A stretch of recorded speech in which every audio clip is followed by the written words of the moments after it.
Imagine a media platform that reshapes the conversation, empowers your voice, and redefines the Bronx community. Bronx Post, changing the reality, changing the narrative. For businesses, politicians, and government agencies, we offer targeted advertising solutions that drive results. Amplify your message. Reach the heart of the Bronx and beyond. Our platform connects you to the community.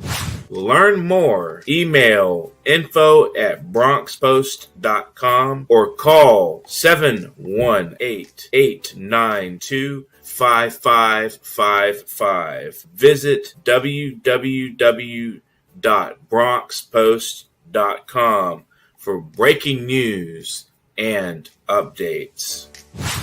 Bronx Post, changing the reality, changing the narrative.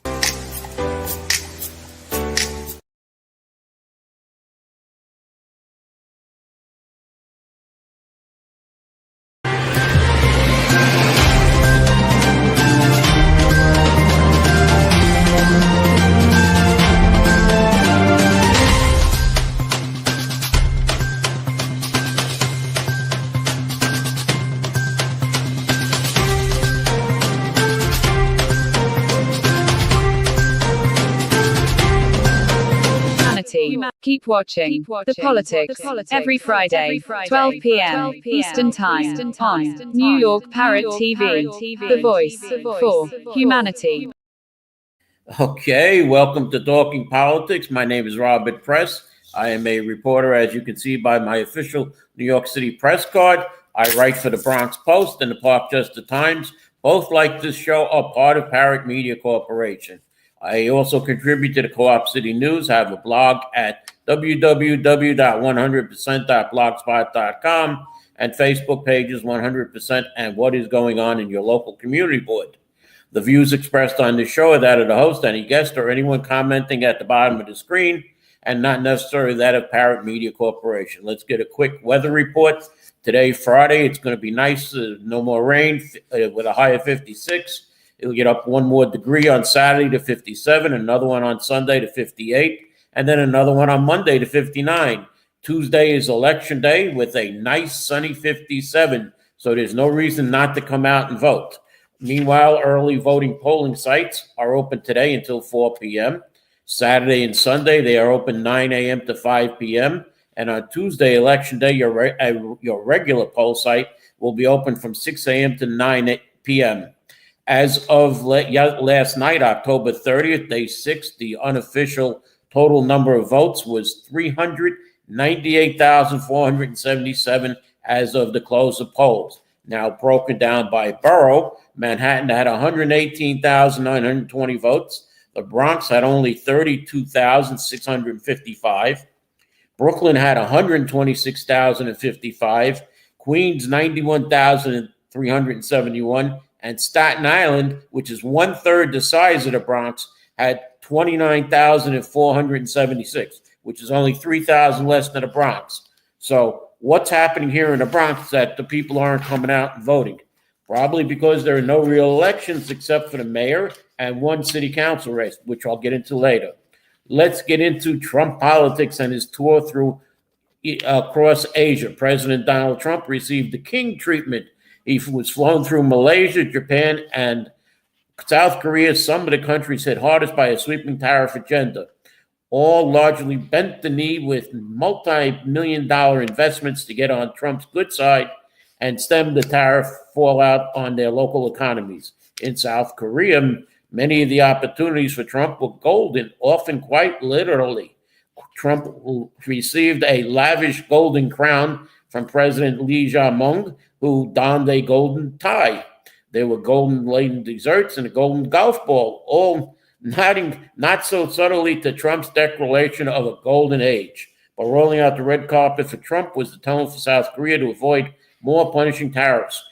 Trump announced early in the morning that the trade deal is pretty much finalized after months of back and forth. Politico reported that the two countries concluded some details on the sidelines of the Asia-Pacific Economic Cooperation Summit, specifically on Seoul's $350 billion investment pledge that has been a sticking point. Trump repeatedly publicly pushed for a meeting with North Korea leader Kim Jong-un, which never materialized, but Trump took up the prospect of bringing in the peacemakers persona to the Korean peninsula. I know you're officially at war, but we will see what we can do to get that all straightened out, Trump said to President Lee. It's common sense that should work out, and I feel it will be certain now. President Trump met with Chinese Premier Xi Jinping Wednesday. The two leaders sat down in the South Korea airbase near the city of Gimli shortly after 10 p.m. Eastern Time for their first meeting since 2019. They spoke for about an hour and 40 minutes, and in the room with Trump was Secretary of State Marco Rubio, Treasury Secretary Scott Bessent, Commerce Secretary Howard Lutnick, and Chief of Staff Susie Willis, also U.S. Ambassador to China David Perdue. Normally it takes days, not weeks, for reporters to figure out how these summits played out. Not with this president, though. Within an hour of the meeting wrapping up, Trump was standing in the back of Air Force One, gleefully briefing the press. Unfortunately, I was not there. Trump said it was an amazing meeting. He said from 0 to 10, with a 10 being the best. The meeting was a 12. Some of the points, he said, tariffs with China will be cut by 10% immediately, from 57% to 47% after the president promised to clamp down on the fentanyl trade. Trump's threat of an additional 100% tariff from November 1 has been dropped after China paused its new controls on rare earth minerals, but only for 1 year. Tremendous amounts of U.S. soybeans and other farm products will be purchased by China immediately, per the U.S. president. A broader U.S. China trade deal should be signed pretty soon, Trump predicted. Trump will travel to China in April for further talks with the Chinese premier, who has agreed for a return trip to the U.S. further down the line. China will talk to NVIDIA and others about buying more high-tech computer chips from the U.S. Trump said that's a good thing. China may also purchase oil and gas from Alaska. Trump added a little longer to Trump a Truth Social posting Thursday. The two men spoke at length on Ukraine, but no serious discussion of reducing Chinese spending on Russian oil. We didn't really discuss the oil. Trump said we discussed working together to see if we can get that war finished. And Taiwan was just never came up, Trump said. Now, as in other big news, President Trump announced that the U.S. plans to restart nuclear weapons tests. The United States has more nuclear weapons than any other country. Russia is second, China is third, but we will be even within 5 years, he said. Because of other countries' testing programs, I've instructed, the Department of War to start testing on nuclear weapons on an equal basis. That process will begin immediately. The U.S. has not exploded a nuclear weapon since 1992, when a 5-kiloton bomb was detonated beneath the Nevada desert, somewhere north of Las Vegas. After that, the U.S. began negotiating at a global treaty that banned nuclear weapons testing, and has adhered to its terms ever since through the treaty, which was never really ratified. Russia and China have also adhered to those terms too, and no country has conducted a full nuclear weapons test since the 1990s, with the glaring exception of North Korea, who announced a moratorium in 2018. So what did Trump mean by restarting on an equal basis exactly? The president has been triggered by recent nuclear-capable weapons tests carried out by Russia and North Korea. Not quite the same as setting off an actual nuclear bomb, but they all seem to be nuclear testing, Trump told reporters. We don't do testing. We halted it years ago, but with others doing testing, it's appropriate that we do it also. Putin has used a saber rattling with new weapons since his latest falling out with Trump earlier this month. Last Saturday, Russia tested the world's first nuclear power missile capable of flying 8,500 miles. Then on Tuesday, it tested a 125 mile per hour nuclear-powered underwater drone designed to trigger radioactive tsunamis. And Kim Jong-un also tested strategic missiles capable of carrying out nuclear warheads on Tuesday. Voices in Trump's world have been pushing for a nuclear testing to resume for some time. The prospect was also raised in Project 2025, which said the next president should indicate a willingness to conduct nuclear tests in response to adversary nuclear developments if necessary. Now, Trump Defense Secretary Pete Hegseth announced Tuesday that the U.S. military carried out strikes on 4 more vessels in the Pacific Ocean, killing 14 people. The latest round of strikes marks the largest death toll in the Trump administration ongoing campaign against alleged drug smuggling boats in international waters.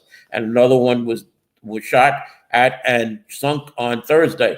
The 4 vessels that I'm speaking about were known by our intelligence apparatus transitioning along the narco trafficking routes and carrying narcotics, Hegseth wrote, adding the total of 14 narco terrorists were killed during these 3 strikes and with 1 survivor. All strikes were in international waters with no U.S. forces harmed. Hegseth added that Mexican search and rescue authorities assumed responsibility for coordinating the rescue of the survivors, but didn't clarify who ultimately takes custody of the survivors in this condition.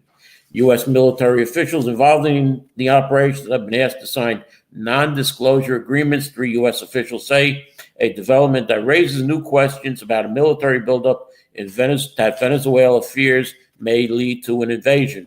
The step is highly unusual given the U.S. military officials are already required to shield national security secrets from public view and comes as lawmakers in Congress say they are being kept in the dark about key aspects about the mission.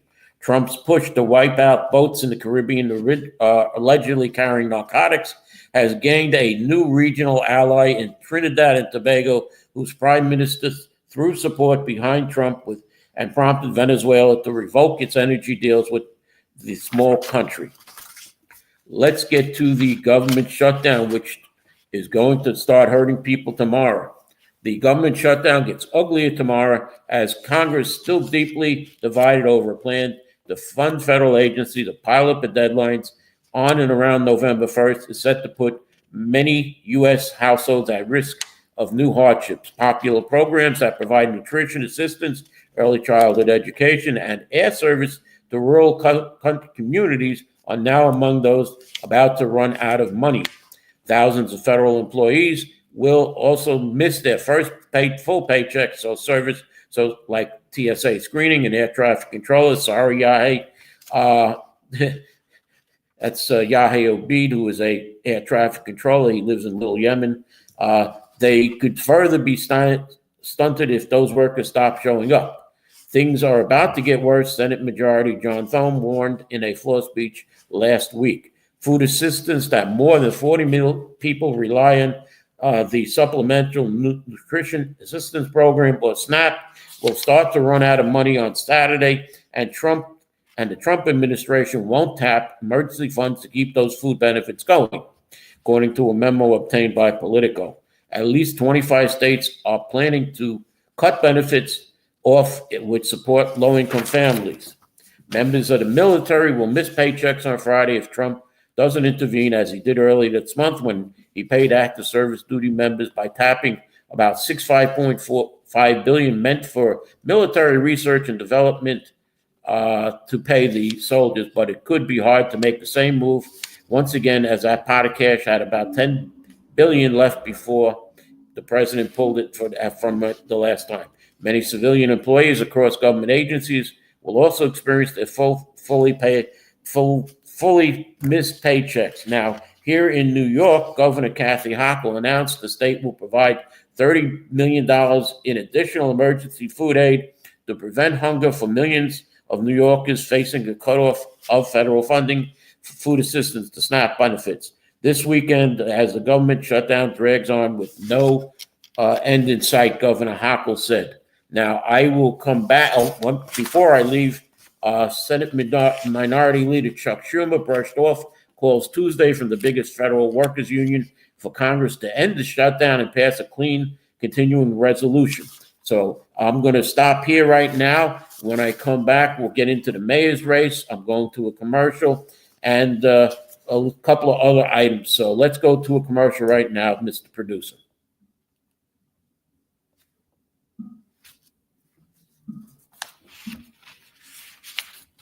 Not seeing, and I'll probably get cut off while I'm talking. An eye towards 2026, New York City Controller Brad Lander is planning a bid to challenge Congressman Dan Goldman next year, City and State reports. Andrew Cuomo earned nearly $5 million working as a private consultant in 2024, a sum so large it puts him in the top 0.5% of New York City earners, with most of the money coming from consulting, the New York Times reports.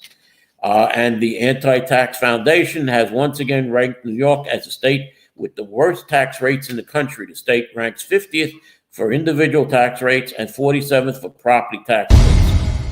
Imagine a media platform that reshapes the conversation, empowers your voice, and redefines the Bronx community. Bronx Post, changing the reality, changing the narrative.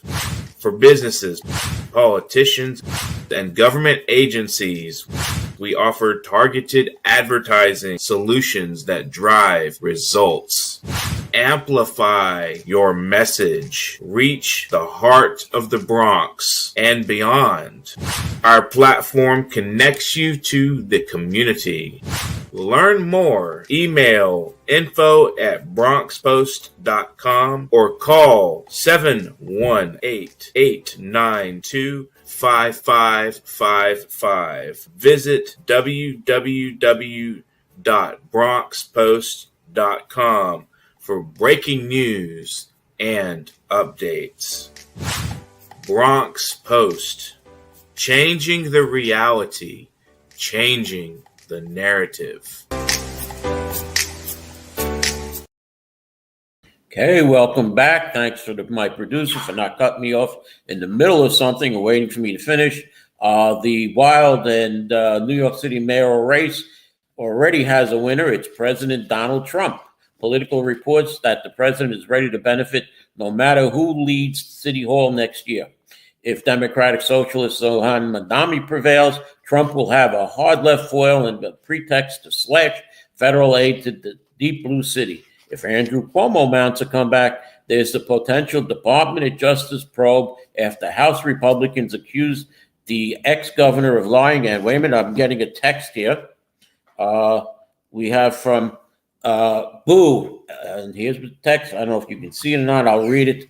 Boo, an inexperienced puppet who wants to slash funding for the NYPD, abolish prisons, and eliminate misdemeanor charges is on the ballot. How scary is that? It might be Halloween, but that's what Mandami wants to do to our city. Vote for Andrew Cuomo. He's the only candidate who can defend New York City from turning into Halloween nightmare year-round. Yeah, sure, Andrew.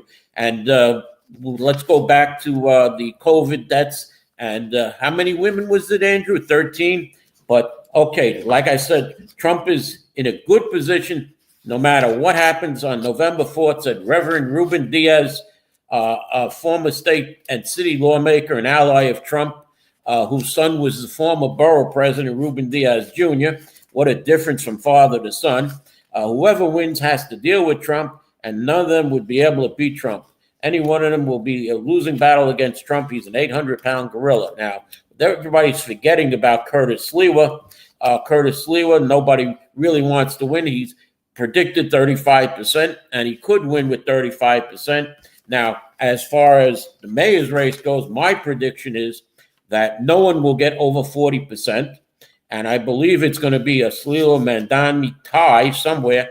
It's going to be very close. You're going to have a recount after recount, with Cuomo coming in third at 28% and 4% for the others, like and my good friend Eric Adams here, who is still on the ballot. He will be on the ballot, Eric Adams, and I believe people will be voting for Eric Adams. Now, as far as Hakeem Jeffries goes, Jeffries on Israel and Mandami, while Jeffries has stressed that he and Mandami agree on the dire need to increase affordability for New Yorkers, the House Minority Leader has also highlighted where he and Mandami diverge. I will always support Israel's right to exist as a democratic state, and eternal homeland for the Jewish people, the House Minority Leader said. Mandami, a critic of Israel, explained his opposing view this way in the first general election debate. I will not recognize any state's right to exist with a system of hierarchy based on race or religion. Mandami, however, has not been nearly as critical of countries where religion is central to the nation's identity, such as Saudi Arabia, unlike Israel, which is not a democracy. Jeffrey's endorsement of Mandami came in a statement the afternoon before the early voting started. He reiterated that the decision would help by Mandami's call to ask Jessica Tisch to stay on as NYPD commissioner. Now, I will bet that she will not stay on if Mandami wins. Now, in Queens, there was a rally which 6 decades ago, after the Beatles played Forest Hills Stadium, Zohanmania came to Queens as the stadium was a big tent, along with Senator Bernie Sanders, Congresswoman Alessandra Ocasio-Cortez, and Mandami's rally also featured Governor Kathy Hochul in her first time campaigning for him since endorsing the Queens Assemblyman in September, who has not yet endorsed her for governor. While much has been made of the Hakeem Jeffrey long delayed and lukewarm endorsement of Mandami, this event showed the extent to which the Democratic Socialist candidate has not been accepted but championed by mainstream Democrats. State Senate Majority Leader Andrea Stewart Cousins and Assembly Speaker Carl Hastie spoke on stage 2, and all of the 3 people in the room on the $250 billion plus state budget reiterated their support for Mandami's priorities like free universal child care. Hochul would be an unlikely sight at a Sanders presidential rally in 2016 or 2020, but she was there Sunday urging New Yorkers to vote for Mandami and once again defeat the man that appointed her as Lieutenant Governor, Andrew Cuomo. As Hochul spoke, the crowd went into spontaneous chants of tax the rich several times, increasing the personal tax on city residents making more than $1 million is a key Mandami proposal to fund his plans. A plank of his platform, Hochul said she's not willing to support. I hear you, she said to the chanting crowd with an awkward chuckle. I love to see this energy and passion. When Mandami gets the same chant, he laughed too. Hell yeah, obviously. Now, former Governor David Paterson has endorsed Cuomo, and once again, a once indicted mayor, a former governor, and a scandal-scarred mayor candidate walked into a bar, or rather a senior center in the Bronx, as former Governor Andrew Cuomo rallied Tuesday with 2 other people who previously opposed his mayoral bid, but the trio made a last-ditch effort to stop Democratic nominee Zohan Mandami's ascent to City Hall. The event, which served as a way for Patterson to announce his support for Cuomo, again put an exclamation point on Patterson's dizzying involvement in the city's mayoral race so far. Patterson first backed independent James Walden, then he backed Cuomo, then he backed Adams, now he's back to Cuomo. I unfortunately was not at this event because it was in the Bronx. It was at Rain up on Boston Road. It was not on the mayor's press schedule, so I was not able to go there and ask the questions I want to ask, that you want to ask. What's going to be for the city? What is Andrew Cuomo going to do? And what is Mayor Adams going to do in his last few months? But now a little bit more. Billionaire former New York City Mayor Michael Bloomberg also endorsed Cuomo's independent bid for mayor at a different event or on Wednesday through social media posts, simply reiterating his support for the primary. But Bloomberg's late nod is a big deal. The well-regarded former mayor met with Mandami over the summer after his stunning primary victory, and it seemed he'd be staying on the sidelines for the general election. Many other deep-pocketed business leaders that boosted Cuomo ahead of the primary haven't come back to him, either because they'd come to terms with Mandami in City Hall or because it no longer seems like a good investment. However, nobody's looking at Curtis Lewa. You can sneak in there, Curtis Lewa. Bloomberg is back. He donated 1.5 to the pro-Cuomo super PAC fixed the city Wednesday after giving $8.3 million in June. That's roughly 4,000 times the 22,100 contribution limit people can give directly to a city campaign. The anti-Mandami campaign effort won't be short on cash in the final week. A group of business people have given a combined $7 million to 6 different super PAC, Cranes reports. Cosmetic Aaron Lauder and his wife donated another $500,000 to fix the city Tuesday after giving $750,000 last month. A firm named Trilogy Advisors also gave $500,000 on Wednesday. Let's switch to the MTA with just days to go before the mayoral election. The head of the MTA dumped cold water on Democratic nominee and frontrunner Zohan Madani's signature campaign promise to eliminate fares on city buses. Mandami has estimated it would cost the city upwards of $630 million a year to replace the MTA, money that they would lose by nixing bus fares. But Lieber on Wednesday said the price tag would be much higher, especially if the gratis rides increase demand for buses. If a lot more people are riding buses, we're going to need more buses, and we're going to need more bus drivers. We'll need another depot or two, MTA Chair Lieber said Wednesday morning. I want to make sure that people of limited income get priority in this discussion, and we're not just giving a ton of money to people who are riding the M114 on the Upper West Side where Lieber grew up. Following an MTA board meeting, Lieber told the reporters that the actual price to replace bus fares would increase to $1 billion in the coming years, assuming the agency cracks down on fare evasion. The agency latest data shows 50% of select bus riders and 44% of local bus riders didn't pay the fare during the third quarter of 2025. Mandami's campaign did not respond to requests for comment on Lieber's comments. Now, if you're looking to ride the Metro North on the east side, the MTA officials claim a $2.8 billion project to improve the access to Penn Station will take 3 years longer than expected and are blaming Amtrak for the delay.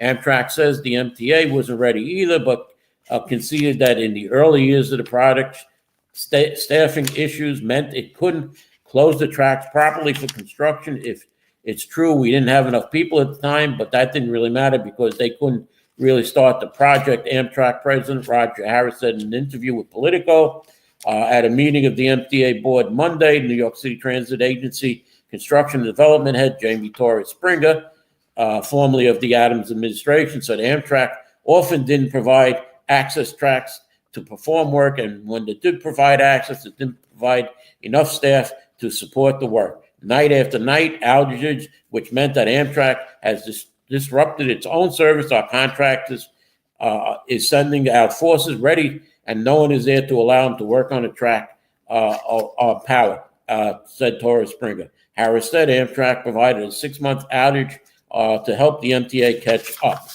Now, the timetable for the East Side Metro North stations is now pushed back to 2030 for any stations opening. And the first phase of the Kingsbridge Armory redevelopment plan will create a state-of-art venue for entertainment, recreational space, cultural and commercial space, light industry, manufacturing space with over 25,000 square feet of dedicated community space and is centered around the 180,000 square foot Column Street drill hall within the Armory, and it's expected to break ground in 2026 and be completed by 2030. The building will also include 125 square feet of community-owned and manufacturing community space for the community use.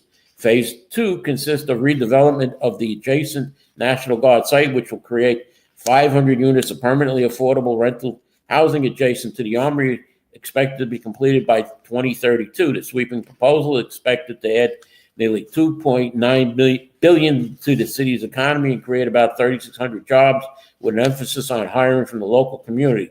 The Kingsbridge Armory redevelopment is backed by $200 million investment from Mayor Adams, Governor Hochul, $3 million from the Bronx Borough President Vanessa Gibson, $12 million from New York City Council member Marina Sanchez, and an additional $1.5 million grant from the U.S. Department of Housing and Urban Development with support of Congressman Adriano Espaillat.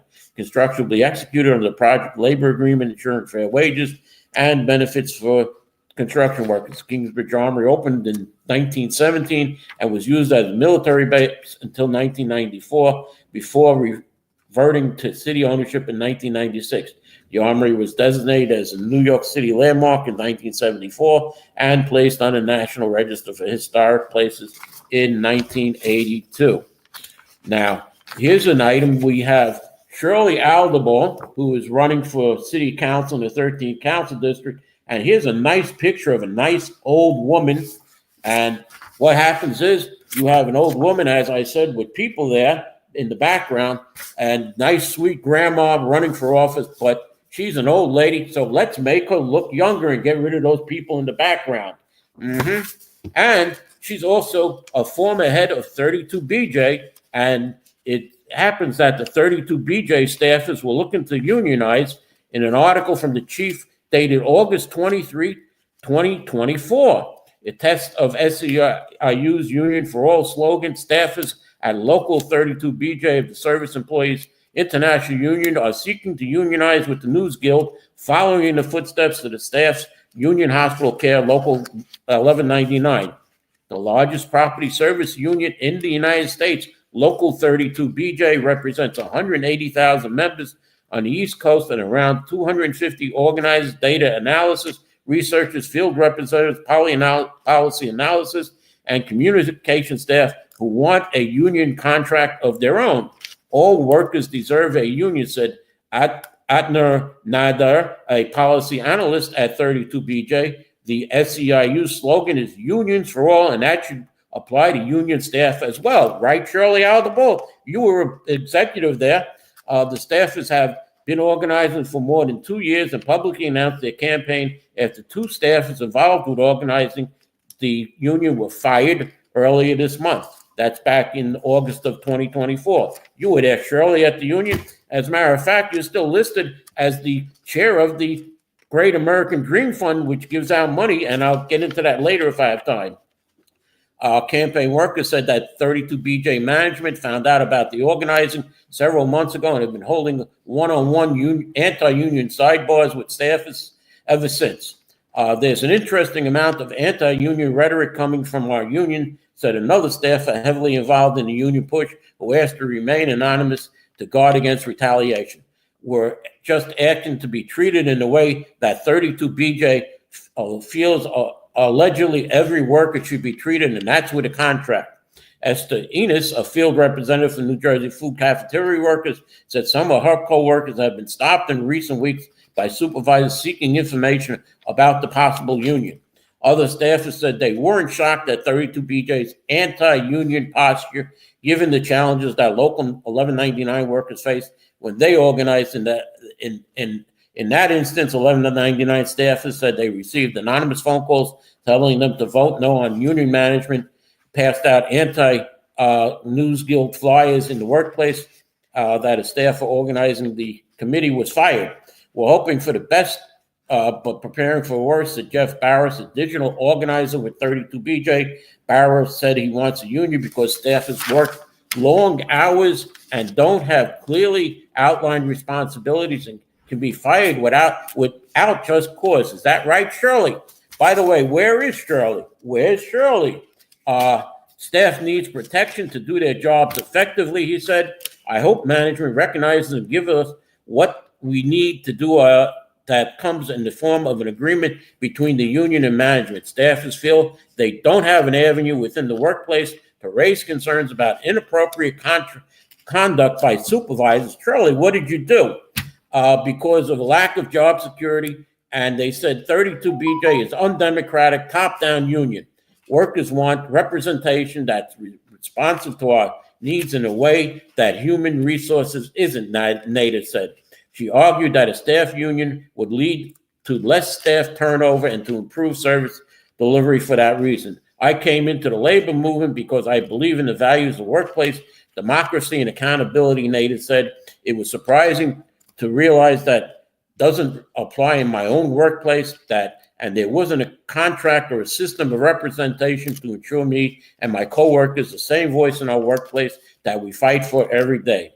Now, as I said, Shirley Aldebol is listed on the Campaign Finance Board as the chairperson of the 32BJ Great American Dream Fund, which gives out over $1 million a year to different political candidates across the country, including they gave out $250,000 to Labor Strong, who, by the way, this is from Labor Strong, these things for Shirley Aldebol. Now, as far as the Bronx Democratic Party endorsed candidates go, Borough President Vanessa Gibson was given $1,600 by the union. Councilman Kevin Riley was given the maximum of $1,050. Eric Dinowitz, the Riverdale councilman, was given $1,050. Amanda Farias $1,050. Shirley Aldebol gave herself $1,050. Justin Sanchez got $1,050. Marina Sanchez $1,050. And poor Oswald Felice only got $500. What did you get, Oswald? Now, as far as the 13th council race, there is incumbent Councilwoman Christy Marmorato. I don't have time to read everything that she's done, but it's $200 million for district-wide services, among others, millions and millions of dollars. Now, here is my prediction for the 13th council race. I predict that Christy Marmorato will come in with 58% of the vote, Shirley Aldebol 38% of the vote, and Joel Rivera with 4% of the vote. And I am going to try and find where's Shirley today, tomorrow, and Sunday. I want to know where's Shirley, where she stands, why she hasn't been at any real community meetings, and she's just a ghost candidate, if you want to say it. And I want to thank you for watching today. I'm going to close with this. There was much more I wanted to talk about the Rent Guidelines Board and a couple other items, but obviously I'm out of time. I've run over.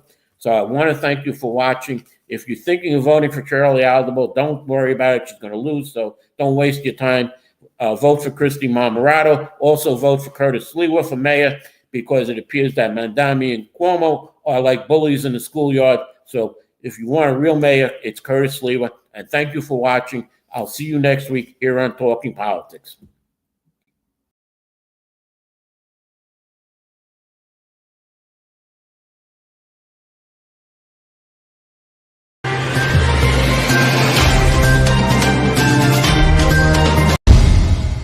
Imagine a media platform that reshapes the conversation, empowers your voice, and redefines the Bronx community. Bronx Post, changing the reality, changing the narrative. For businesses, politicians, and government agencies, we offer targeted advertising solutions that drive results. Amplify your message. Reach the heart of the Bronx and beyond. Our platform connects you to the community. Learn more. Email info@bronxpost.com or call 718-892-5555. Visit www.bronxpost.com for breaking news and updates. Bronx Post, changing the reality, changing the narrative.